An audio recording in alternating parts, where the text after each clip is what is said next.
I'm Debbie Travis. And I'm Tommy Smythe. And this is Trust Me, I'm a Decorator. March is a big month for women. We have International Women's Day, and we're now into Women's History Month, where we celebrate the unsung women of history through their courage and leadership.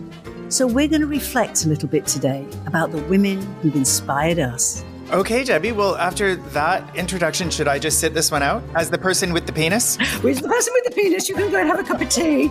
I think it is a month all about women and celebrating women. And I think the people who should be celebrating women are men, since we do all the work. I was just saying to our producer that I'm asked that question, and I'm sure you are too, all the time. Who's influenced you over the years? You know, you inspire us. Who inspires you? Who influences you? Yeah. And I really hate that question because I can never think of anybody. Why do you hate it? I love that question. If you're caught on the spot and do you say, oh my God, Margaret Thatcher or the Queen, or because you automatically have to think of, Instagram quotes that are coming up all the time, famous people saying stuff. And I really think that the women who mold you, the women who steer your path, whether it was a slap around the ears or a get on with it type of thing, are the women you grew up with. I think indeed, there's sort of two compartments for me in terms of the women in my life who've had such a remarkable impact. There's the people you grew up with and the women that you spent your formative years with. And they are called formative years for that exact reason. They form who you are. And then there's the people who you encounter in your later life with specific reference to career. So for me, there's been those two silos of women that have really, and there's some crossover, of course, but for me, as a designer, as an interior designer, my grandmother, my paternal grandmother worked as an interior designer for many, many, many years. And so there was that influence there. But then I went into the profession and ended up encountering remarkable women working for, very successful women in the design space, and now have two female partners at my current firm at Tom Interior Design Studio. So, women have been absolutely integral and instrumental in terms of my development, not just because I had a mother and a grandmother, but with the crossover thing, because I had a grandmother who was an interior designer. So what could be more linked in terms of my success and my life path. So, I agree with you. It is kind of work and everything, but I think a lot of it is how you handle things. And I find it quite an emotional subject because of what is going on today for young women and young men. Mm-hmm. And I think the pressure and the way they're handling stuff, it's as if they don't have the tools. They don't have the tools, whether they were good tools or bad tools, that my generation were brought up with. I think we could just say different tools. Well, but some weren't good tools. Some, like I said, a slap around the ears was not necessarily a good tool, but we created forms of coping. Mm-hmm. And I think today, a lot of young people, they're going to the wrong places to find ways to cope. And which is social media.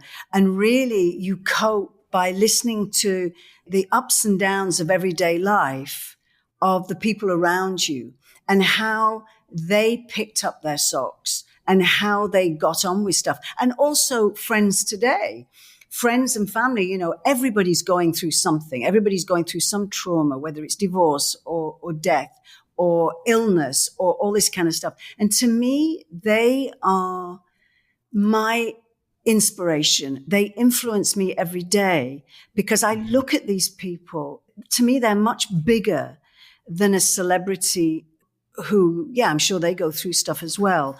But when it's your next door neighbor and out of the blue, she's widowed and everything's collapsed, all their dreams have gone. How do you move on? It's going to happen to all of us.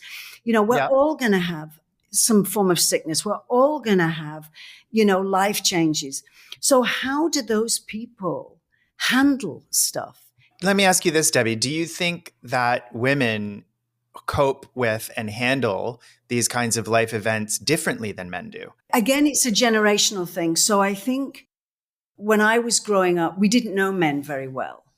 Mm-hmm. Men went to work, came back, had a drink. Traditional roles. Yeah, Yeah. they had a different role. The day-to-day life, I mean, I remember sitting under, my favorite place in the world was under the kitchen table, listening to these women, in their 30s. We had a different relationship, a very strong relationship, whether you were a boy or a girl, with your mothers and your mother's friends. I mean, I remember back then my mum getting a phone call from a friend who was diagnosed with cancer, and she must have been in her 30s. And the phone calls and how it started and the mugs of tea and the support. And that is what I never forget, is the support of other women in these traumatic times. That's interesting, because when I think of the women that I was surrounded with when I was quite young, if I'm really thoughtful about it, I think that I felt at that time that the women in my orbit that were my mom's friends or my aunts were just cooler than the men. Like they were just more interesting than the men were. So And again, maybe that speaks to societal roles and traditional roles. I mean, when I was growing up, it was the 70s and the 80s. But I remember once my mom had like a bunch of couples over, and they were all in the living room, and I was in the family room watching TV. And I must have been about 13 at the time. And one of my mom's friends, who I thought was really cool, her name was Jane Wall, and she always had beautiful homes and beautiful clothes, and she was glamorous and beautiful and really one of the cool moms. And she came into the room and she said to me, "I know you smoke, and I want a cigarette. Go upstairs and get me a cigarette and give it to me." And I was like, "I don't smoke. How very dare you?" And she said, "Come on, I'm not going to tell them. I won't tell your mother, but I know that you do, and I just want one for myself. Just go and get me one." So I was like, "Oh, fine." And I went upstairs and I got her a ciggy and I gave it to her, and she never did tell my mom. And I just thought, I don't know, for some reason, I just thought that was so cool. And I was like, oh my God, she's the coolest mom. Yeah. But it was these women that my parents both were around, who just had the best fashion and the best, joie de vivre, and were more open and more honest and more, forthcoming with, really great stories and things like that. And the men, their counterparts, were not. They were very closed off emotionally. Yeah. They didn't dress interestingly. So as a little, not that self-aware gay kid, I was obviously drawn to the women because they were like peacocks and the men were like pigeons. It was also their survival tools, whether you had money or you did not have money. It was how you got through it, and through laughter, through sharing stories, through, saying the husband's an idiot, through saying, the kids are useless, all that kind of stuff, and it went off our backs. And I was listening to something yesterday that really made me think about this. And in the UK, there's one school that, we used to have home economics, which I think every school should have, how to, boil a potato type of thing, or boil an egg, or sew on a button. And of course, that all went out the window. Then now one school is bringing back how to make friends. And it breaks my heart. I mean, I could sob, and it's a class for ages between 12 and 18. And they're putting kids, right, you two sit there, and leaving them to talk, because they do not have the know-how to actually talk without their phones, without their stuff. And how important is that? To share stories, to share, if you're bullied, yes, there was always bullies, but, I remember being bullied, some awful girl at school. I'd love to get my hands on her today. Please don't. We can't do this podcast when you're in prison. Yeah. But, I remember her saying, because I had very strong thighs, because I was really into sport, and I was this skinny little thing. And when we were sitting on a wall and my thighs kind of went upwards, I wish they did today, because they were so strong. And she was saying, "Oh, you look at your fat legs and everything." And little did I know that was like muscle and everything. And, locking myself in a toilet, sobbing. And then another girl saying, "Oh, she told me I had ugly feet." Really?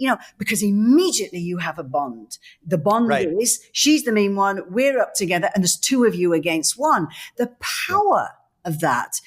But you don't get that through social media. You get that through a really good friend, and you take those friends through your life. And, my friends, every day there's something. And there's nothing better than opening a bottle of wine and saying, you know, I hate him. I hate my job. I hate this. I want to do this, you know. And it's like, yeah, me too. Because you know, you're not alone. It's like having a baby when you know that you're quite normal to say, God, I'd love to throw that baby through a window because it's cried for 2 days. I know I'm going to get letters now. You don't throw the baby through the window. But if you hold in that feeling, you think you're wrong. Whereas you tell, you know, a friend you've maybe met in prenatal and she goes, oh God, me too. Or, you know, a problem shared. Yes, of course. You know, all this stuff on the internet is great. You know, all these quotes and sayings and famous people doing this and influencers. But they don't get to the core. They're immediate and then they're gone. But then just going to work and what influenced you and what inspired you in your career. And it was always looking up to somebody, I think. I'm sure you have the same, where you think, you know, God, I love to do that, or I love to. And mine was a pivotal moment when I was working in Amsterdam. I was probably like 21. I'd been modeling for maybe 5 years. You know, I was lucky. I'd been all over the world. And I was doing some commercials. You know, my level of modeling, it was not exactly the cover of Vogue. You know, it was pretty boring, you know, catalogs and things, you know, reams of clothes all day. And anyway, I was doing a television commercial and I was sitting there, you know, bored and chatting with somebody. And I suddenly saw this woman, and I've told this story in speeches on the stage, and people sit there with their mouths open. And I saw this woman, and she was really old. She was about 25, and she had bright red hair, and she was walking across the set. So old. And she had a yellow clipboard. And she was looking at this clipboard and then had a group of younger people running behind her. And she was saying, you over there, get another camera there. I want this here. And get the models here. And oh my God, I was mesmerized. And the woman doing my hair, I said, who? Like she was a god. I said, who is that? What is her job? She said, oh, she's a producer. Oh, there's where it started. I said, wow, what is a producer? You know, what does she do? What is her job? Mm-hmm. She said, well, she makes commercials. I said, well, how do you become a producer? She says, well, you decide what you want to produce. Do you want to produce television shows or movies or commercials? And then you hang around the pubs and where these guys go at night. And you work out who you want to work with. And I did exactly that. I was back in London a few weeks later. I said, where did the producers go and make television shows? They were like, oh, you know, the Queen's Legs or something. So I ran down and ran through the Queen's Legs. That's the name of a pub. And it was full of television people. And bit by bit, it took a few months. I got an internship at the BBC. But it was that in awe, you know, of that role model. Of who I wanted to be. And I think when you're lost in a journey and you're not sure where you want to go next, whatever age you are, look for somebody who's a step ahead of you and say, that's the journey. That's who I want to be. Now work out, how did they do it? Contact them if you can. I mean, they're not all going to write back. Of course, I've said that on stages too as well. And then I get people saying, well, you told me I could come and live with you. No, I did not. You must have had people like that you just went, that's the route I want to be, you know? I think so. I mean, I think there's also that notion of community that you touched on a little bit earlier, that I feel like with women, there seems to have been historically, and, you know, we're talking about this in the month of March, which is Women's History Month, Women's Herstory Month, we should say. I think that there is a difference between the genders in terms of that sense of community. You know, there's that, I'll probably terribly misquote her, but I think it was Maya Angelou who said in one of the lines of one of her poems, I contain multitudes. And, you know, women would relate to that comment. I contain multitudes. In other words, I am a vessel that contains the history of all women. Whereas men, I think, would rather say, I control multitudes. Wow. For many men, you know, I think that there's this weird historical preference for the difference between those two statements. And, you know, that doesn't mean that it's right because it's old. I do think that things change, and I think that things remain the same. The Supreme Court in the United States has had some really, catastrophic rulings recently for women's rights and women's reproductive rights and women's health. And, rolling back the clock in many ways. And I think that women's struggles and the struggle against misogyny and the struggle for equality and equal rights under the law, which are human rights, women's rights are human rights, continues to this day. And so the conversation is so vitally important. That's why we need to have a Women's History Month. Men's history is every month. So, it's important to shine a light, I think, and put the magnifying glass on women's history because it's so important and it's always been there. Yeah, absolutely. It's so important. But I think things are changing slightly. In the papers this week, they were talking about, they really feel they found the science of why men are different from women, that they are wired differently. And I know because I have sons and a husband and a male dog. They are You're surrounded by men. I love men, but I think we've spent a lot of time in the last few decades trying to help men, change men, make them more like us. I do my husband's social, he's just been away and I said, well, call that person or I'll call them for you, and I'll set up the lunches and the dinners and, because I'm good at that. And he's not.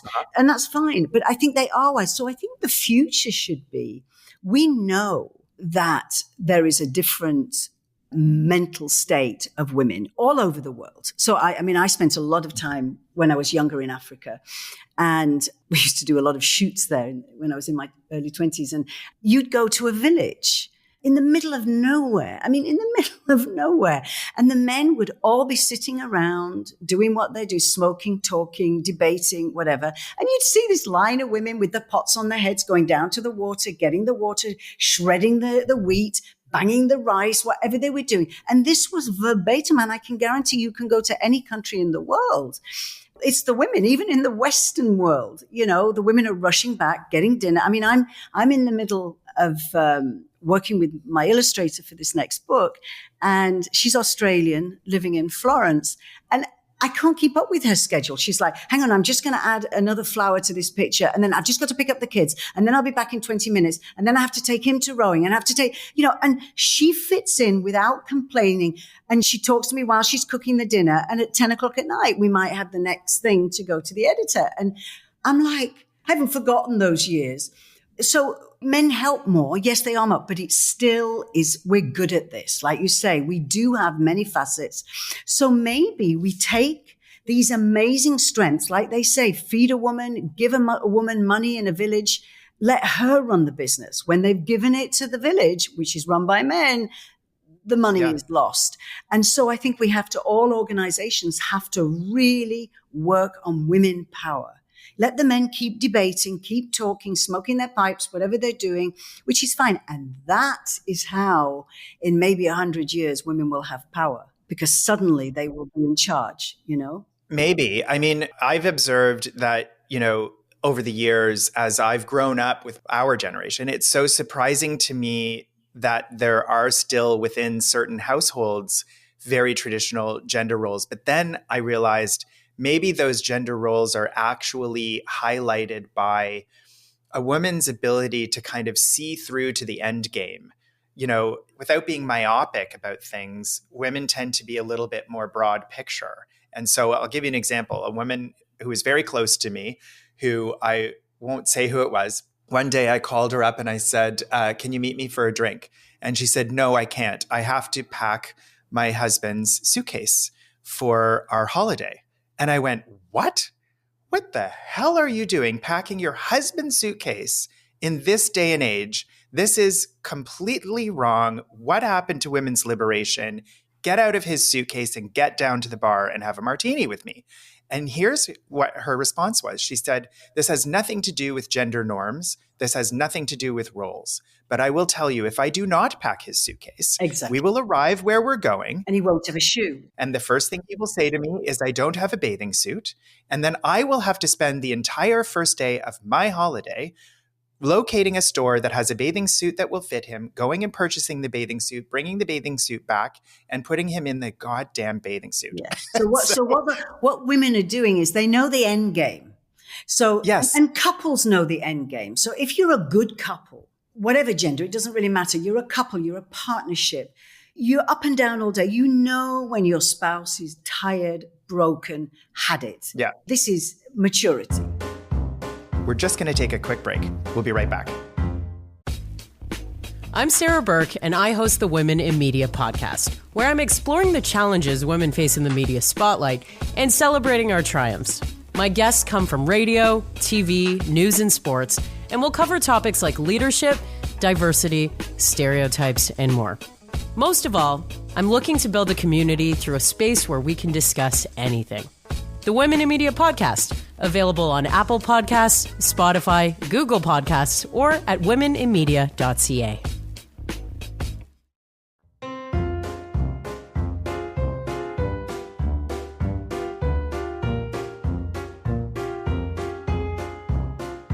So when you're newly married, the rows start. You hand the baby to the husband who's just come in from a shit day at work, but you've had a shit day, and and the fighting starts.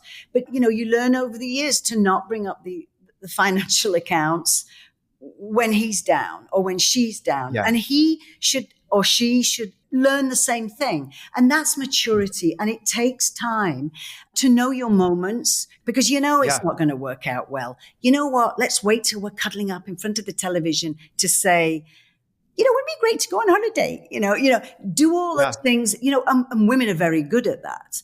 And I mean, the packing of the suitcase had nothing to do with the history of subservience. It was a smart, intelligent woman realizing that it's better for her if she doesn't have to deal with the back end. Yeah, exactly. Or Hans will turn up with one shoe. Well, where's the other shoe? Well, you never told me to take two shoes. But, this is relationships. But I do think this is quite an exciting era because I think it's going to be different from the battle that we've had over the last, and I'm just making this stuff up as I go along, but empower women. We know with charities how to empower women, but understand we aren't the same. Stop trying to change each other. And now with all this science coming out, they say, we're completely wired differently. And, whether you're gay or not, you're still a bloke and you're still wired for certain things, Of course. I was out for dinner the other day with four gay guys and me and the dog. So again, very male, whatever. They don't want to talk about the color of a dress. That's a misnomer, isn't it? I mean, it's just... It is, yeah. I love gay guys because it's sometimes they're easier to talk to for women, but you're not talking girly stuff, are you? You're not usually. You're just talking about life. That's why we make good sidekicks. Yes. And why we make great best friends because, there's less judgment, certainly. And we're a bit more understanding of the blurred lines between genders and gender roles. So it's easier for us to connect on a basic level, I think, than it can sometimes be for cisgendered straight men to be able to connect to the opposite sex. But when it works, it works. And when it doesn't, it doesn't. And that's just human nature. I think you brought up a really interesting point when you said that, we need to stop trying to make ourselves the same and acknowledge that we are wired differently. Equal rights and women's rights, are not about making people the same. And I think that's a really important thing to talk about because, making people equal under the law and in terms of human rights doesn't mean that we can't acknowledge that we're different. It's the same thing as racial equality. It's the same thing as LGBT equality or any kind of human rights. And education, children too, because children are not all the same. No, and we're not meant to be the same. I think they've gone too far in this. Well, nobody's tested, nobody's this. But teachers need to be taught that, when they teach that, and I'm sure many of them are, that, yes, the grades are important because that's part of life. And he's better than me at that. But if you're not good at something, there is massive, and it brings us back to inspiration and being influenced by people. Because when I do a public talk, one of the things I love best is saying, I left school at 16, where I had an American friend say to me, why do you tell them that? Are you not ashamed, that I didn't, talk about I went to Harvard or I went to Cambridge or I went to places. And I'm like, no, I'm really proud of it, because I've been successful in what I call success. And I did it on my own. And I think, wow, isn't that more inspirational? Because not everybody's going to go to Harvard. Certainly not me. Every path is different. Every Every path is path leads different. people in a different way. I didn't do that path either, but I certainly made a joke last year on Instagram when I happened to be on the campus of Yale. I said, I bet none of you knew that I went to Yale. Well, I did. I went there from 10:30 in the morning till 11:30 in the morning yesterday. But what that does to influence people and inspire people is it makes somebody go, I'm not doing very well at school, or I don't want to go to university, or, well, wow, it doesn't mean I'm a failure. You're absolutely not a failure. But that was what we had when we grew up. You left school because, in my case, you were thrown out of school. It was just, you're out. There's no hope. That's what they used to say to you. Well, it's pretty amazing when you think of history, not just the history of education and women's equality in education, women's right to vote, all of those things that happened. It's almost like climate change. It's like the acceleration was so recent. But when you really think about it, women have existed as long as men have. And yet that level of equality somehow hasn't even really increased until very, very recent human history. So that to me is somewhat shocking. And I think that's something that we should ponder during Women's History Month, where we talk about that kind of thing, unsung heroes, people who were not upfront in history. I think that's only been, though, Tommy, in the last few hundred years, because there's all these amazing documentaries, about the Egyptians, the Romans, the this, the that, medieval England. And many of the rulers were women, the most important. Way back in history, and deities. And men were the fodder to fight. They were dispensable, because the women needed to be at home having babies and growing the population and doing the drudge work, while men, lose another 20,000 in battle. They were just rid of. And you had these watch any of the many, many movies about Elizabeth I. She ruled an empire and she changed the world. It was all men under her. But she had this enclave of women who were her confidants, and they were so manipulative. Watch the one with Olivia Colman, where she plays the Queen. I watched it again the other day, but I never remember the title. The Favourite. The Favourites. She had the power of these friends within her court, and the men were kind of being used as puppets. But what's interesting about that is that while all of that was going on in history with those women who were extremely powerful, in the classes that were beneath those classes, women were still being suppressed. And so it's so fascinating to me because there's always these different pockets of human experience throughout history, where the human experience at the top level in terms of power and control, ruling empires and things like that, there have been some pretty significant women in history.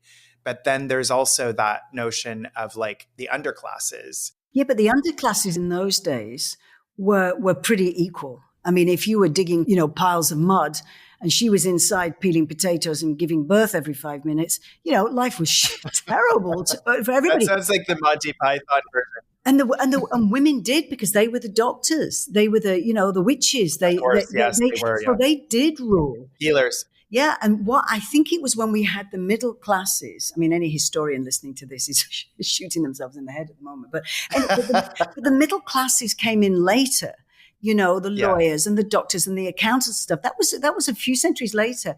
And that was when it became very male orientated. Well, people got mad about it. Yeah. If people started to feel threatened. Yeah. And the Victorians changed everything. They became very sexually active, but very sexually prudish. It was Queen Victoria's ruling, and she was very sexually active, but she was also a prude. Yeah, a little bit judgy, maybe, a little bit judgy. Judgy, yeah. And society changed then. If you look at all the Hogarth prints of London in the early Victorian days, they're amazing. And the gin houses, and they were run by women. They were tough, these, gin houses and prostitutes and stuff like that. but it became a life of privilege, Yeah. and men got the power. And that's when all these rules came in. You could be gay before that. Suddenly you couldn't be gay, you know? And laws, not just rules, but laws, like actual laws that suppressed the rights of women. Yeah, And I exactly. think, you know, when we talk about roles in women's history and we talk about, as you said in the introduction, the unsung heroes in women's history, I think that's a really interesting thing because, you know, there's two notions about women who operate behind the scenes, who are, you know, there's always that sort of behind every great man is a greater woman, and all of those expressions are actually based on casting doubt and suspicion on women who were contributing to world history. When you think about, you know, the marriage of Hillary and Bill Clinton, whether you like their politics or not, certainly they were a partnership. And that, you know, there were things that were happening behind the scenes that were huge conversations that were important in terms of the policy that was created during that time, which of course officially was signed off on and everything by the president himself. But there was a woman behind the scenes there who was very educated, very savvy. Look at Rose Kennedy. Rose Kennedy ran the White House, you know. And in Canada, you know, you have people like Mila Mulrooney, who is Brian Mulrooney's wife, who's such a savvy and smart person in terms of what politics are, you know, even now, and is so well informed and well educated, and not this pretty thing, you know, with pretty hair and a pretty dress that goes to functions. And, you know, whether you agree with the politics of anyone or not, whether you're a conservative or you're a liberal person, if you actually look at and examine women's history, Eleanor Roosevelt, people behind men of power who are women have very often had a huge effect on the things that happen in the world.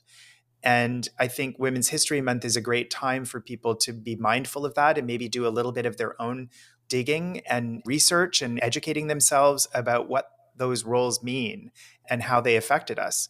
Ruth Bader Ginsburg, like when you think about women who inspired you, I have this huge list of historic women, women writers, women artists, you know, women politicians, people who have affected the world around us, not just in a visual way, which of course is my passion, but also in a practical way, in the way that we live our lives. And people who are brave enough to make change. I mean, I know it's not on a political level, but I mean, look at Julia Child. And I mean, there are so many. Oh my God, huge inspiration of mine. Well, she changed how a nation ate. Yeah.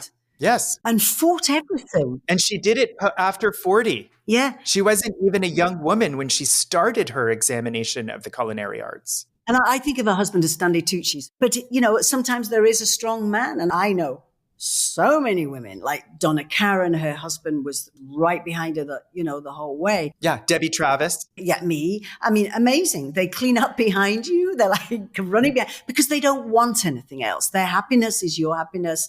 You know, They pick you up all the time. And I think if you're the luckiest person in the world, if you can find a partner who is like that, you know, and that's why often like celebrity movie star marriages don't work because they're both aiming for the same thing. You know, they want to do great movies. They want the big roles. They want, you know, and it's very difficult if you're both together because you're kind of competing in a way. And I think that careers like that are such wonderful and brilliant proof that traditional gender roles can be reversed and still enjoy massive success. Like if you look at you and Hans, for instance, you know, Hans, he uses expressions that I steal from him all the time. And one of them... This is rather like the tanks in World War II. No, it's not. He talks about things furthering the enterprise, and he talks about the enterprise as this broad thing. But if the enterprise is really, you know, facilitating a talented person who is in the spotlight and somebody else needs to be doing a whole bunch of other things so that that talented person can be who she needs to be and shine, this is your relationship. And he is... on his own, because of all of that, a wildly successful and much admired person. For those of us who know what his role is and what he does, he's extraordinary. And he had all kinds of success on his own before you came along, while you were building your career in his own businesses. But this idea that he isn't emasculated by contributing to the thing that allows you to shine in the spotlight, to me is the most magnificent and most human thing about hand. I think when you've got a relationship like that, you then have to let that person shine in something because they may have something else that has nothing to do with the big thing going on that is their, like, you know, in the old days, you call it a hobby, but it's their thing, you know, and you have to give them the time and the space and the support of their thing, you know. I think when you both want something different, but it all goes into the giant coffers, that's success. And none of that can happen. None of that is possible if the one person believes that the other person, simply due to their gender, is in any way inferior. That kind of success can't exist in a partnership if one person believes the other person to be in any way inferior. And so I think that's the thing, that men who've been indoctrinated to only see gender difference and not see the similarities between us, or to not be able to acknowledge that, yes, we're wired differently, but we deserve the same out of life. That's the hurdle, you know, and some people like your husband have already gotten over that hurdle. He'll be mortified that we talked about him. If you're enjoying this podcast, please rate us, send in a review, and make sure you're subscribed on Apple Podcasts, Spotify, iHeartRadio, or wherever you get your podcasts. It's trust. It's like, you know, everybody needs their little entourage, whether it's your girlfriends, whether it's your partner, whatever it is, to throw ideas off. What if we did this? What if we did that? Well, look at Francis and Ed. You know, one of our first podcasts was Frances Mays, who wrote Under the Tuscan Sun. First of all, 40 publishers turned her down before a very small publisher on the West Coast agreed to do Under the Tuscan Sun. And speaking of women we admire, she's certainly way up on the list. Way up. Do you know she's traveling around the world now? Yeah, I know. I've seen around the world. I think she's just leaving Hong Kong in her 80s and fit as a fiddle. But Ed, who's quite a few years younger, you know, has been her staunch behind her. And, you know, she always brings him into the conversation. But she said, you know, everything I put past Ed. And I you know, writing for me is a hard thing. And I kind of do what she does. I really want Hans's acknowledgement of something, but I want his criticism to a certain extent. But, you know, if I've written something, that's where the black eyes come in. But I'll read when I feel that it's ready to read out loud. I'll read something to him, and most of the time, his comments are taken very seriously. I take them seriously, but not all the time. But you know, I think that's a gift if you can have that kind of relationship, and I think men like that, and women too. You know, admire a strong woman, you know, and are there as whether you're two women as a couple, you know, it's this balancing act. It's a relationship's like a ballet, isn't it? And again, like going back in history, you know, if there's somebody that fascinates you, and, you know, everybody should say, okay, I'm really fascinated by that person. How did they do that? You know, there is so much out there. It's so easy to get knowledge today. You know, study them and say, you know, how did they do it? How did they do it? You know, whether it's Elizabeth I or whether it's, well, I won't say Hillary Clinton, but, you know, somebody that you think, you know, what is their journey? Because one thing I've realized all my life is that successful people like talking about how they did it. They love it. Oh, of course. Because they're as flabbergasted as, you know, very often everybody else is like, how did I go from A to B? And not a thing wrong with it. Yep, not a thing wrong with it. I think people should talk about their successes, share them so that other people can learn, because all success is based on a certain amount of failure. And sharing those stories and sharing the successes and the failures on the path is so important. And on that note, you know, I want to wrap this up by saying to you, Debbie Travis, producer, entrepreneur, best-selling author, remarkable woman. You are a woman I admire so much. So it's such a privilege to be able to do this with you. And for once, I can't bat it back at you. How you snuck in here, I don't know.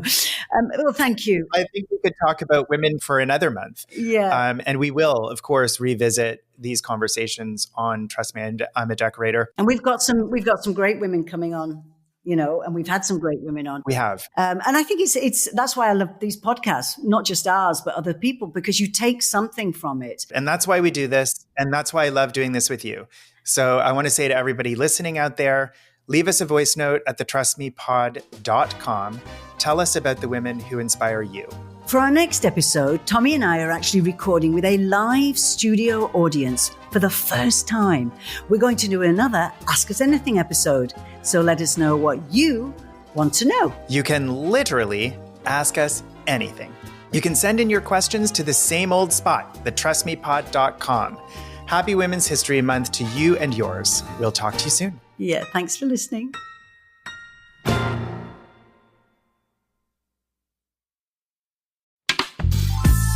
This podcast is distributed by the Women in Media Podcast Network. Find out more at womeninmedia.network.